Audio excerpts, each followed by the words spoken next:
Generally speaking, there's two opinions. Either, yes, they sting you, they're pretty dangerous, and or they put you to sleep because they've been described as the living lava lamp of the ocean. And certainly, yeah, if you spend enough time looking at them, they can mesmerize you. But they're very identifiable. You watch the kids, you watch people coming up, they know exactly what they're looking at. However, even though they are simple in terms of their form, they're fairly complicated. There's a lot of issues that have arisen recently about jellyfish blooms. Why are they showing up? Why are there thousands of jellies where before there was only a few? And so we want to look at those issues, address some of those issues, and yeah, display some jellyfish species that we've never had on display before. There's certainly species that I've never seen before, so working here, it's fun to be able to see some of the new species as well, and introduce them to the world here at the aquarium.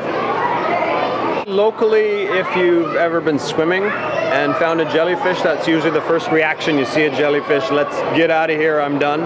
However, locally, there's only a few species that you need to potentially worry about, and even those species, it's a sting. I mean, it happens. Globally, that's what makes a jellyfish, is the fact that yes, they do have stinging cells, and yes, they can sting. However, of all the species of jellyfish, there's only a few that are confirmed to have been fatal, and it's really small ones, box jellyfish mostly, and they're found primarily in Australia. So you don't need to worry about them up here in the Pacific Northwest.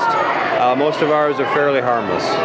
Well, we usually always have jellyfish on display, at least a few different species, because yeah, they're an identifiable species, they're fascinating animals, but the promotion in its current form will be running until November. I should have the final date. I think it's November 12th, November 16th, somewhere in that range there, first or second week in November.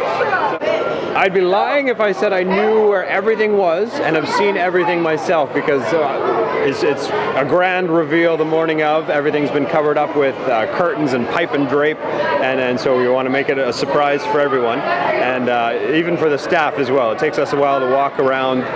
There's usually a lot of printed material, a lot of signage, a lot of cool facts that we've got. Okay, yes, I remember this particular fact. I remember seeing that before.